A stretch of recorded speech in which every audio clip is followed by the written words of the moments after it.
अगर कोई इंसान 20 दिनों तक बिना खाए बैठा रहे, उसका वजन लगातार कम होता जाए, डॉक्टर बार बार कहे कि अब आपकी हालत पहले से ज्यादा खराब हो रही है, फिर भी सरकार की तरफ से कोई बातचीत ना हो, तो क्या किया जाना चाहिए?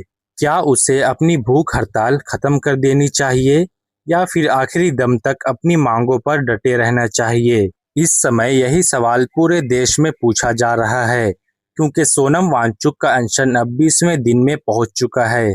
हर दिन उनकी तबीयत में और कमजोरी होती जा रही है। डॉक्टर लगातार उनकी जांच कर रहे हैं, लेकिन दूसरी तरफ 20 जुलाई को संसद मार्च का ऐलान भी हो चुका है। यानी आने वाले 2 से 3 दिन पूरे आंदोलन के लिए सबसे अहम माने जा रहे हैं। सबसे बड़ा सवाल यही है, क्या सरकार अब बातचीत करेगी? क्या संसद मार्च होने दिया जाएगा? और अगर कुछ नहीं हुआ तो आगे क्या होगा?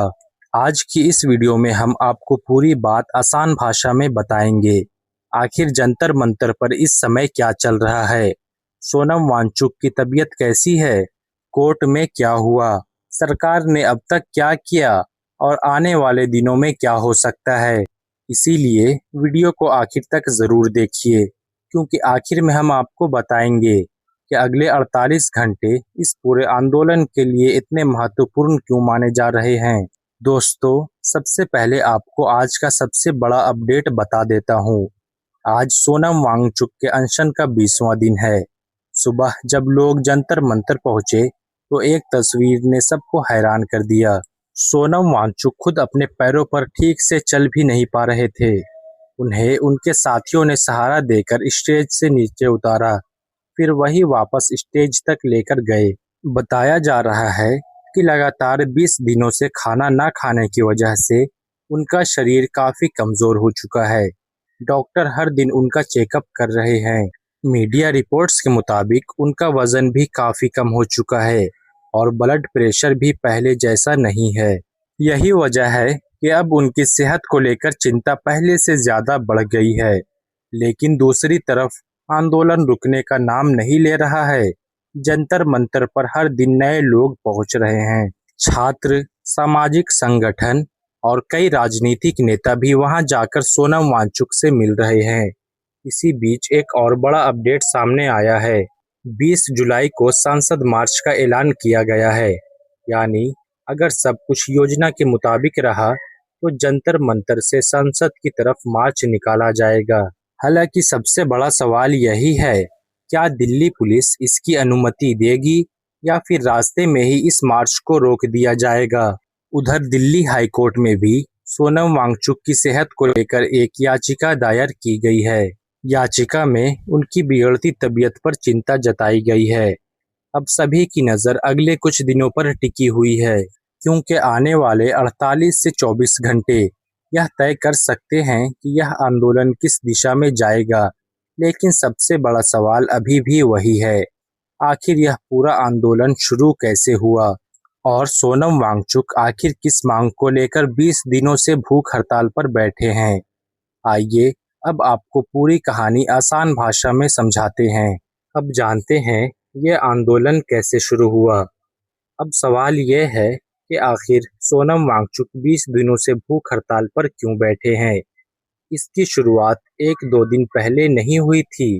पिछले कुछ समय से देश में कई बड़ी परीक्षाओं को लेकर विवाद सामने आए हैं, जैसे पेपर लीक, परीक्षा रद्द होना और छात्रों की परेशानियों को लेकर पूरे देश में गुस्सा बढ़ता गया। इसी बीच कुछ छात्रों और युवाओं ने इस मुद्दे को लेकर आंदोलन शुरू किया। धीरे धीरे यह आंदोलन दिल्ली के जंतर मंतर तक पहुंच गया। इसके बाद सोनम वांगचुक भी इस आंदोलन से जुड़े। उन्होंने कहा कि जब तक सरकार छात्रों की बात नहीं सुनेगी, तब तक वे अपना भूख हड़ताल जारी रखेंगे। सोनम वांगचुक का कहना है कि यह लड़ाई किसी एक छात्र की नहीं है, यह किसी एक परीक्षा की भी नहीं है। उनका कहना है कि अगर शिक्षा व्यवस्था में बार बार ऐसी समस्याएं आती रहेगी तो सबसे ज्यादा नुकसान उन लाखों छात्रों का होगा जो सालों तक दिन रात मेहनत करके अपनी तैयारी करते हैं। इसी वजह से उन्होंने अपनी कुछ प्रमुख मांगे सामने रखी है, जैसे शिक्षा व्यवस्था में जवाबदेही तय की जाए, परीक्षाओं से जुड़ी गड़बड़ियों पर सख्त कार्रवाई हो, जो लोग जिम्मेदार हैं उनके खिलाफ उचित कार्रवाई की जाए और सबसे जरूरी छात्रों का शिक्षा व्यवस्था पर भरोसा दोबारा कायम किया जाए। सोनम वांगचुक लगातार एक बात दोहरा रहे हैं। वे लोगों से कह रहे हैं, मुझसे अनशन खत्म करने की अपील मत कीजिए। अगर मेरा साथ देना है तो 20 जुलाई को संसद मार्च में शामिल होकर अपनी आवाज उठाइए। यानी अब ये आंदोलन सिर्फ जंतर मंतर तक सीमित नहीं रहा। अब पूरे देश की नज़र 20 जुलाई पर टिकी हुई है। लेकिन सबसे बड़ा सवाल अभी भी बाकी है। सरकार ने अब तक क्या किया? क्या कोर्ट ने कोई बड़ा आदेश दिया? और आखिर इतने दिन बीत जाने के बाद भी बातचीत शुरू क्यों नहीं की गई? दोस्तों, अब बात करते हैं सबसे बड़े सवाल की। इतने दिन बीत गए, लेकिन सरकार ने अब तक क्या किया? यही सवाल इस समय सबसे ज़्यादा पूछा जा रहा है।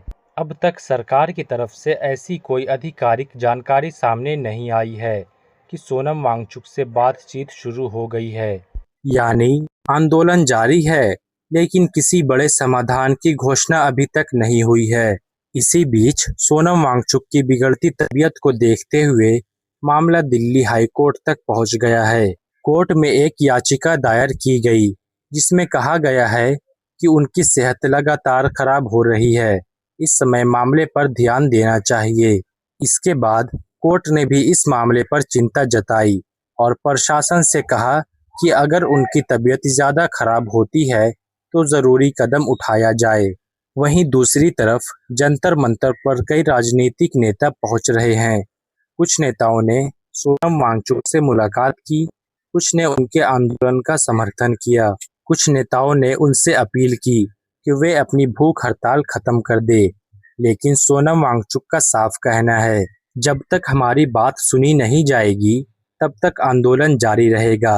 अब पूरा मामला 20 जुलाई पर आकर अटक गया है, क्योंकि उसी दिन संसद मार्च का ऐलान किया गया है। अब सबसे बड़ा सवाल यही है, क्या सरकार उस दिन बातचीत करेगी या फिर दिल्ली पुलिस संसद मार्च को रोकने की कोशिश करेगी? और आगे ऐसा हुआ तो आगे क्या होगा? यही सबसे बड़ा सवाल है। दोस्तों, अब पूरा ध्यान 20 जुलाई पर है, क्योंकि इस दिन जंतर मंतर से संसद मार्च निकलने का ऐलान किया गया है।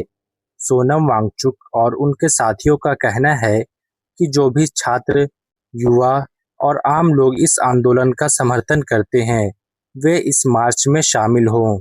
लेकिन सवाल यह है, क्या यह मार्च आसानी से निकल पाएगा? यही सबसे बड़ा सवाल बना हुआ है। अगर बड़ी संख्या में लोग जंतर मंतर पहुंचते हैं तो दिल्ली पुलिस की जिम्मेदारी भी बढ़ जाएगी।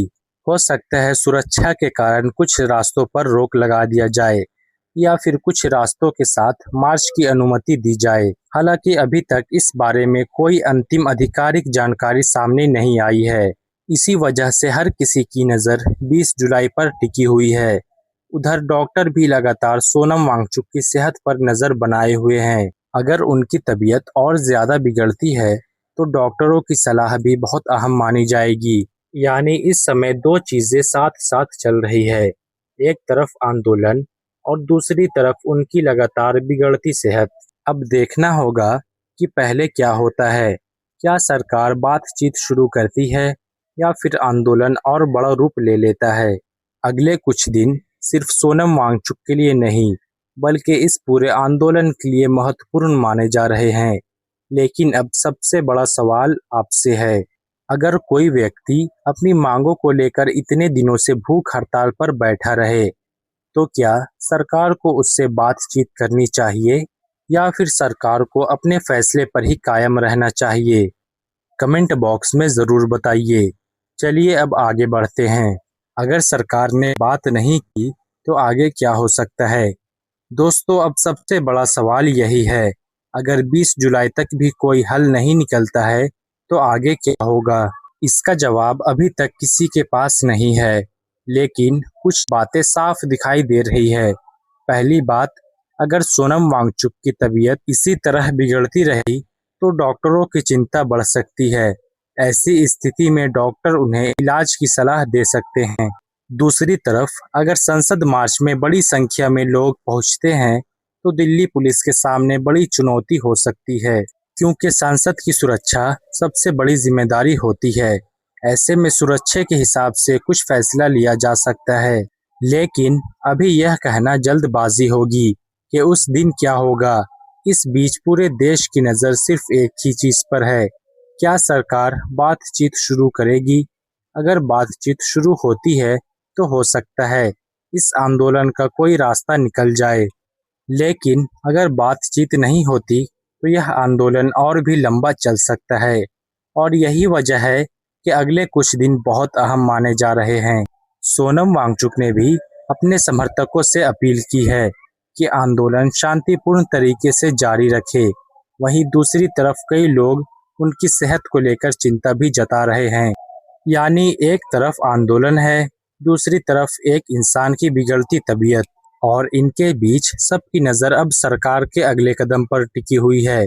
लेकिन आखिर इस पूरे मामले से हमें क्या सीख मिलती है? पूरे देश की नज़र अब सरकार के अगले कदम पर टिकी हुई है। अगर बातचीत शुरू होती है तो शायद कोई रास्ता निकल सकता है, लेकिन अगर ऐसा नहीं होता तो यह मामला और भी बड़ा हो सकता है। इस पूरे मामले में सबसे ज़रूरी बात यह है कि जो भी फैसला हो वह कानून के दायरे में हो और सबसे पहले एक इंसान की जान सुरक्षित रहे। दोस्तों, हम इस खबर पर लगातार नज़र बनाए हुए हैं। जैसे ही कोई नई अपडेट आएगी हम सबसे पहले आपको आसान भाषा में पूरी जानकारी देंगे। अब अपनी राय कमेंट में ज़रूर बताएं। क्या सरकार को अब सोनम वांगचुक से बात करनी चाहिए, या फिर आपको लगता है कि इस मामले का कोई और दूसरा रास्ता निकल सकता है? अपनी राय नीचे कमेंट में ज़रूर लिखें।